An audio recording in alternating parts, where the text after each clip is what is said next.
meditation, and I can feel myself shaking, right? I can so excited.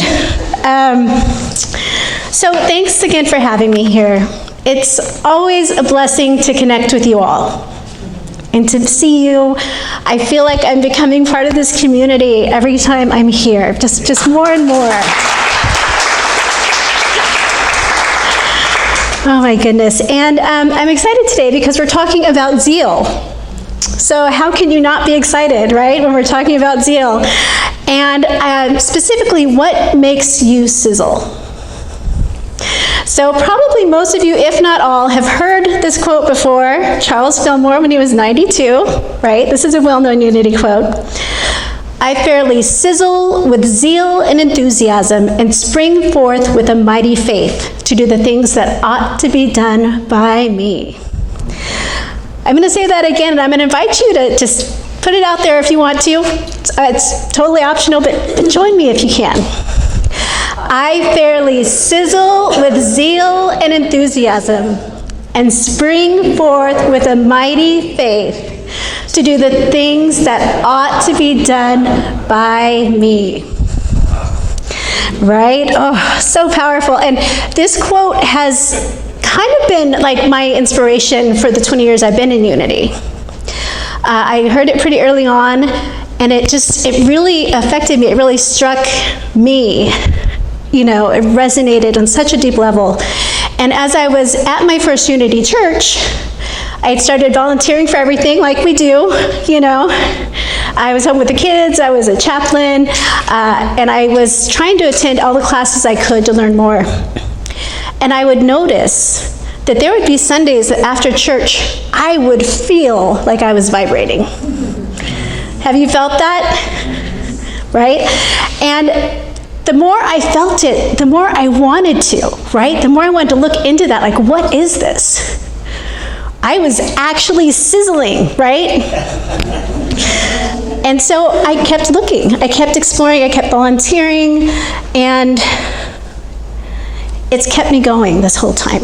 That excitement, that zeal, that wanting to experience that more and more. And that's, I think, why zeal is so important, this power of zeal. Because it keeps us going. It inspires us to step out of our comfort zone, right? It inspires us to get out there and do these things. Now, Charles Fillmore, in the 12 Powers of Man, wrote, "Zeal is the mighty force that incites the winds, the tides, the storms. It urges the planet on its course, and it spurs the ant to great exertion. To be without zeal is to be without the zest of living.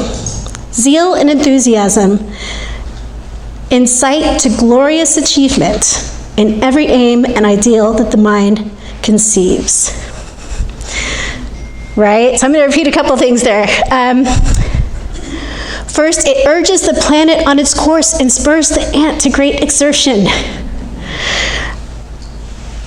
It is, zest and enthusiasm incites to glorious achievement, every aim and ideal that the mind conceives. That's huge, right? What we think about, we can create with the help of zeal, this calling, this knowing that this is ours to do. And when we aren't centered in zeal, we can feel stuck. We can feel apathetic, you know.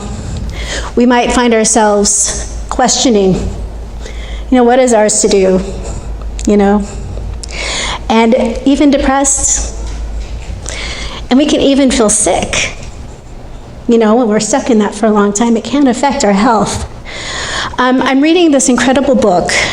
It's called I'm going to say it wrong, hold on. The Well-Lived Life. I was close. The Well-Lived Life. And it was written by a doctor who's 102 years old. And she is fantastic. She's wonderful. I get this book. It will inspire you. And she talks about her experience in medicine as a woman a long time ago when that wasn't a normal thing, right? And she talks about the zeal that carried her through and kept her moving forward. And in her practice, she even used that idea to help heal people. When people would show up at her office, not feeling well, feeling a lot of discomfort, feeling lost, feeling stuck, but there wasn't anything that she could find physically wrong with them, she would ask them, "What is your juice?" Right? I love that word. What is the juice that keeps you going?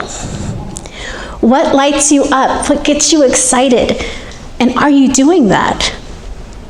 How can you step into that in your life? And she would see incredible results when people would step into those things that light them up and that make them excited to get up in the morning. And she wrote in her book, "To be truly alive, we must find the life force within us." Let me start over. The life force. To be truly alive, we must find the life force within ourselves and direct our energy towards it. So it's not enough just to find it, right? It's about creating action and moving forward, focusing on that and bringing it into our lives.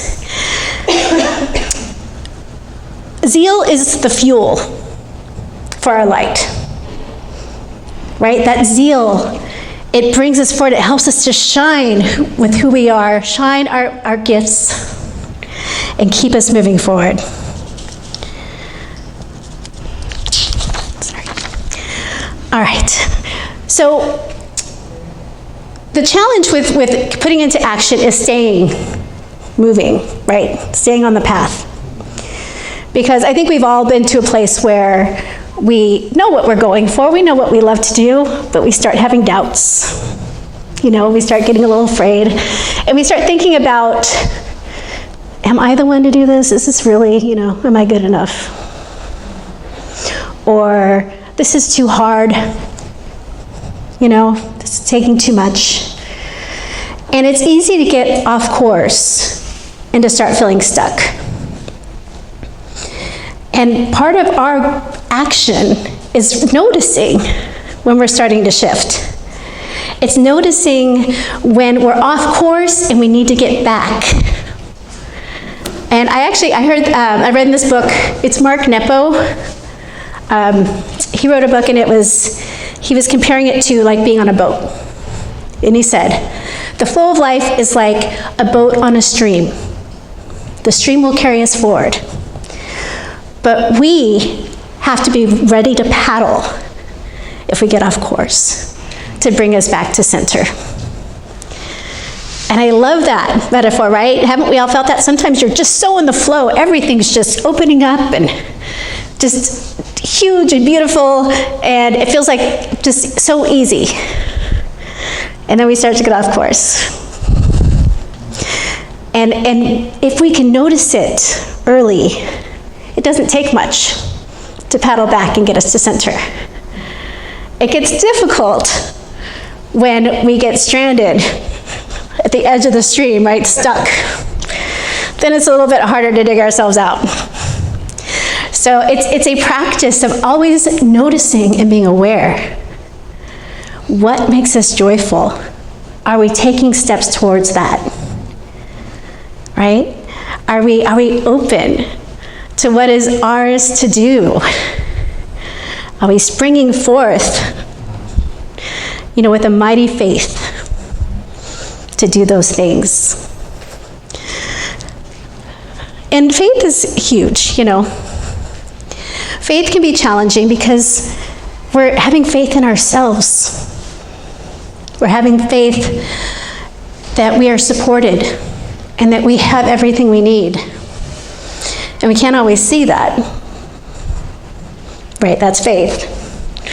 Trusting and knowing.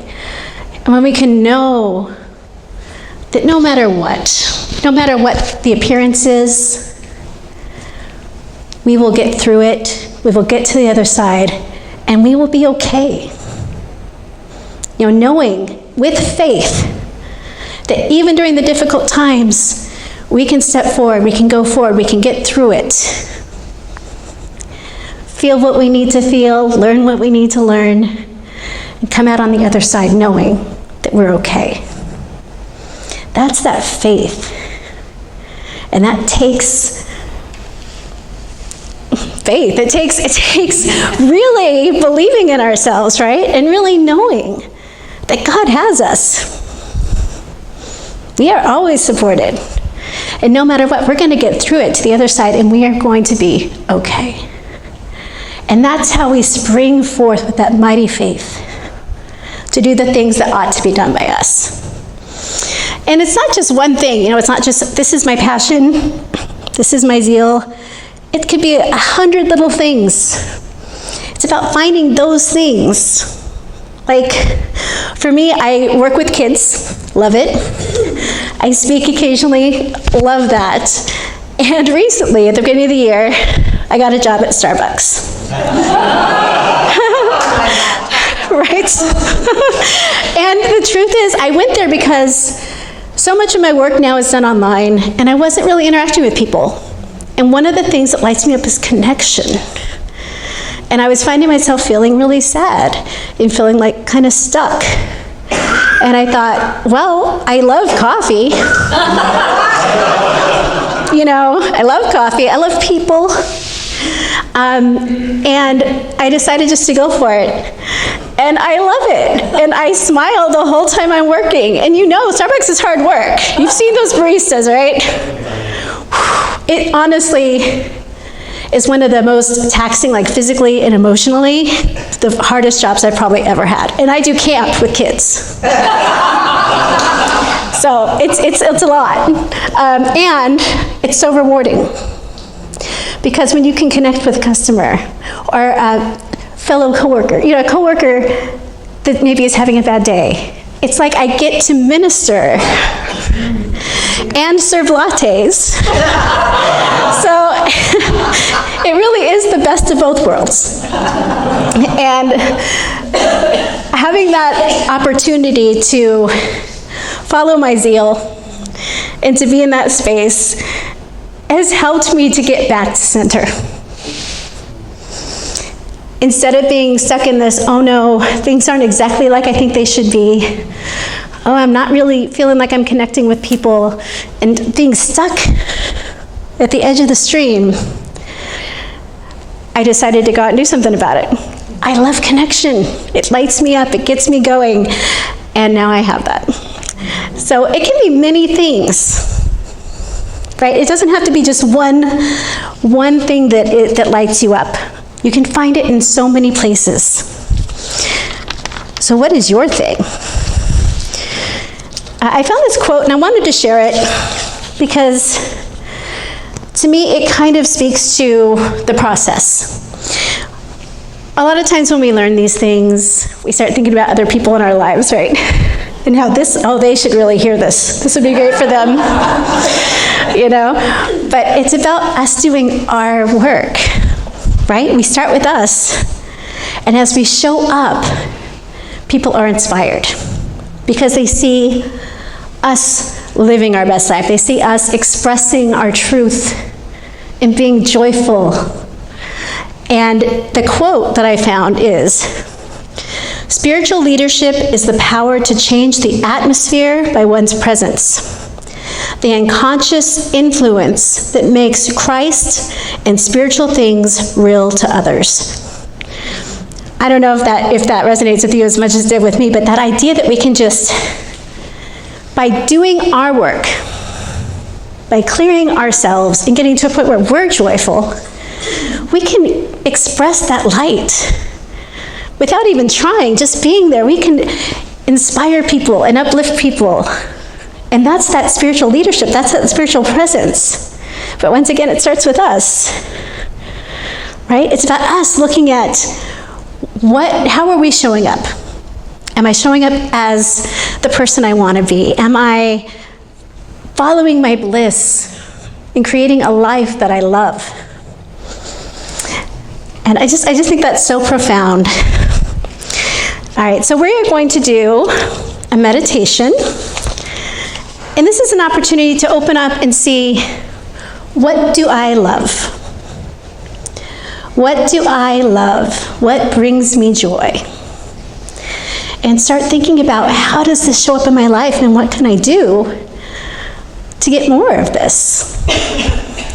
So I'm going to invite you to get comfortable. Allow your body to relax. You can close your eyes if you feel comfortable doing so. And I'm going to ask that you put your hand on your heart. The heart is the center of our divinity, our divine wisdom, source of our divine connection. Just allow yourself to feel your heartbeat and shift into that space of connection and love. Shift into that oneness. Know that you are at the center of the stream, fully connected and moving forward. And now I'm going to invite you to ask yourself, what do I love? And see what comes up for you.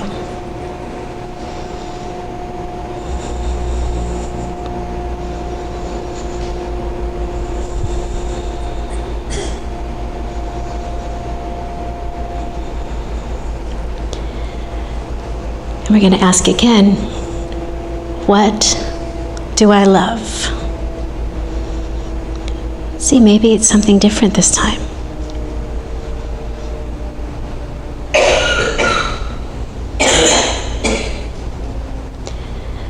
What do I love?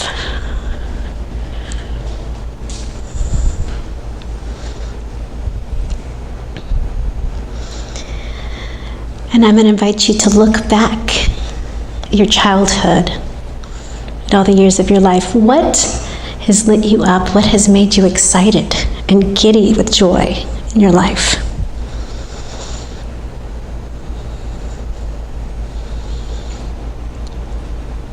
What are the things that you've done in your life that have brought you the most excitement and love and connection with Spirit?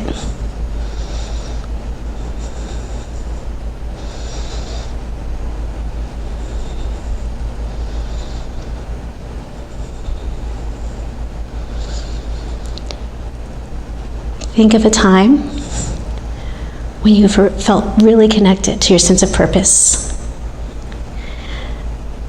It could have been an accomplishment, it could have been a new opportunity, an experience with a loved one, finding a new talent.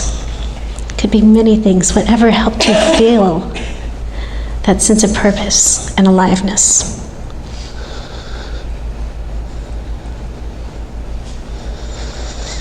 Just sit with that feeling.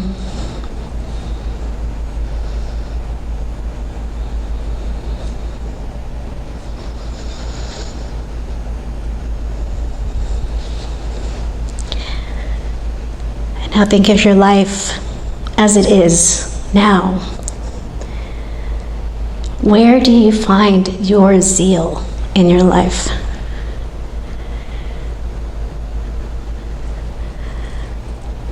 Are there things that you haven't done yet?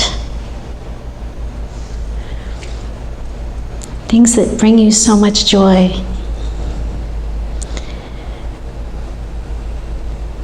Are there steps you can take to bring more of that into your life?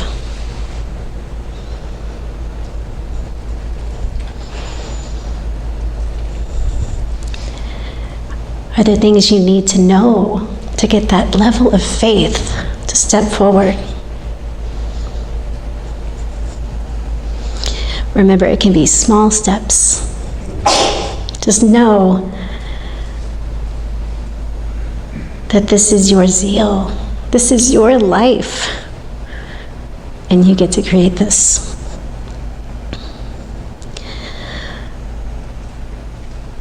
And when you're ready, I'm going to invite you to start coming back to this space. Feel yourself in your body. Take some deep breaths, whatever you need, and just bring that feeling with you. And remember to carry that into this week. Remember to keep your ship centered, to notice when it's going off course and bring it back.